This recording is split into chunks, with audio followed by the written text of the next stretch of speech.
YouTube, welcome back to the channel, Nomad Chad channel. Please like and subscribe right now. Do it. Thank you. I want to be cool like all the rest of the YouTubers. Just kidding. Anyways, special shout out to Asian Mai.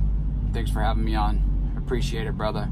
It's a good interview. If you guys haven't seen the Asian Mai Show, go like and subscribe. And my channel, both of those channels. Daniel McCarthy, better subscribe to him. And makes sense. Those are like the 4 channels. Like if you're in the trucking game, you need to be subscribed to. And go check out that interview. Anyways, so I'm actually parked next to a Landstar guy right here. You know us Landstar boys, we gotta stick together, man. We gotta, you know, I can roll down my window and be like, hey man, you need a load, or you know, you looking for something, or you know, just kind of work together. But that's what us Landstar guys do, man. We look out for each other. We're like a family over here. So anyways, freight's been kind of slow lately, but this video is basically gonna be about Lone Mountain and Landstar. So I'm hitting the 2-year mark right now. This is like pretty much exactly 2 years that I've been paying on this truck. So I got my truck with about 340,000 miles, and it has about 530 right now. So that's about 190, almost 200,000 miles that I put on this truck in 2 years. So I think I'm doing pretty good. I think my truck's holding up pretty nice. I think she's a workhorse. Of course, you know, I'll be real with you guys. My payments are $13.75 a month, so I got those low payments. I'm a single guy, and I don't have really any bills, so my situation's good, and that's where you want to be at. You know, if you're coming in the game, no matter where you buy your truck from, I'm not saying go to Lone Mountain, because you know I have got a good truck from Lone Mountain. My dad's got a good truck from Lone Mountain, but I know some other people haven't been so lucky. So it doesn't matter where you're buying a truck from. Do your homework, get the younger truck. I wouldn't take a truck with anything over 350,000 miles. That's just me personally. You don't want to go buy a half-used truck, and you don't want to have high truck payments. You want a lot of meat left on the bone. You want a young truck, and yeah, that's really how I look at it, man. Get the young truck and get the low truck payments. That's the 2. If I could give you 2 tips, those would be the 2. So anyways, back to my truck. I know I get to like rambling, and if I get to rambling, I'm sorry, but it really hasn't been that bad. Let's see here. Let me kind of go through like a list in my head of, you know, things and costs that I've kind of done over the 2 years. I'd say the number 1, you know, biggest thing for me was getting the APU. So that was about $5 grand with the install. You know, obviously getting my inverter. I picked that up from Harbor Freight. Getting my deep cycle marine batteries or hotel batteries, whatever they were pretty pricey. I think they were around like 700. I'm not sure how much it was for the batteries. But I'm a firm believer in not running your equipment.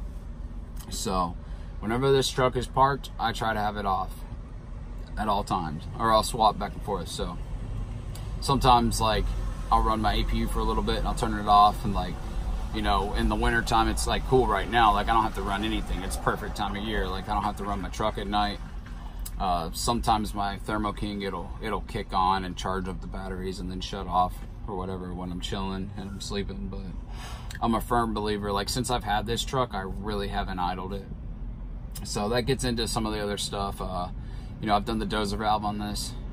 Second week into having this truck, I did the clutch with everything that went along with it, the master slave, the new gear oil, all the stuff that basically goes into having a clutch. I think that was about 2,600 bucks. So what we got APU, batteries, inverter, dozer valve. I've had a starter done, the clutch, thermostat.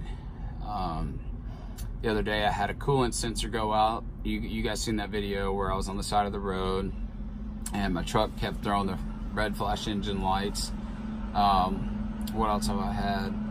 alternator, or yeah, I think it was the alternator that kind of went out. But the majority of the stuff on this truck has been, you know, pretty general stuff, thank God. So for the people out there that are saying that you can't get a good truck from Lone Mountain, that's a lie. You can get a solid truck, and you know, me and my dad are proof of it. So I would definitely recommend them, but like I said, the thing would be to get the low miles truck. Don't let that agent kind of pressure you and try to just push off anything that's in his inventory. It took me about 4 months to finally pull the trigger on my truck. You know what I mean? So I basically, when you're approaching these guys, you want to act like you have all the time in the world. You know, you don't want to act like you're super thirsty to become an owner operator tomorrow. You should act like you're totally fine with waiting as long as it takes to get the younger truck, and that's just how I look at it. So I've had some other people that didn't take my advice and they went and got a half-used truck, and that's kind of where I'm at right now. You know, the 530. So it's just little stuff, you know, that kind of adds up, but you know, I'm getting through it. You know, I have like another year to a year and a half to pay on this truck, and I'll be done. So I'm super excited for that. And you know, time out here on the road flies by, you know what I mean? So as far as Landstar goes, it's been great over here. You know, obviously the time of year it's been slow, but you know, it's been slow everywhere.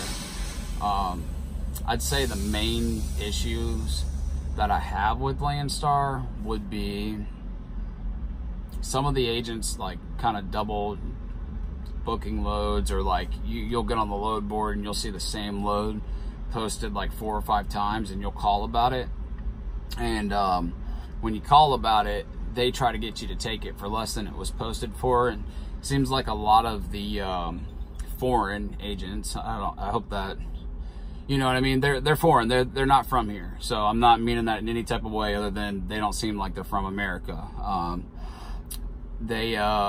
It seems like they're the ones that kind of play the games the most, that when you call about it, I don't know, you call about the load and they try to play a game to where they can see which driver will take it for the least amount of money, basically. So that's just what it is.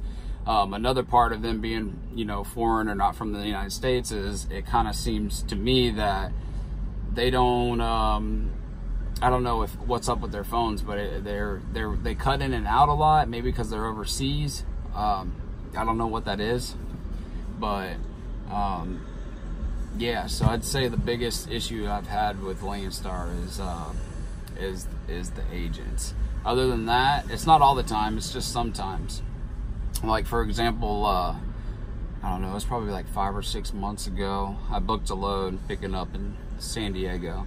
It's about a 2-hour drive from Hemet, California. When I pulled up the load online, it said consumer goods, and then it had the weight on there, how much it was paying, the rate per mile, all that kind of stuff. Then when I got there, I drove 2 hours to get there. Come to find out it was hazmat and it was driver assist. And then I called the agent back and told him, I'm like, hey man, what's up with this? This isn't it said consumer goods when I booked the load, and you didn't say anything about driver assist. Like, are you gonna pay more money for this? And they didn't want to pay any more money for it. And you know, I was already there. I probably should have called Landstar on this, but you know, you live and you learn. But it's just stuff like that that's happening like all the time.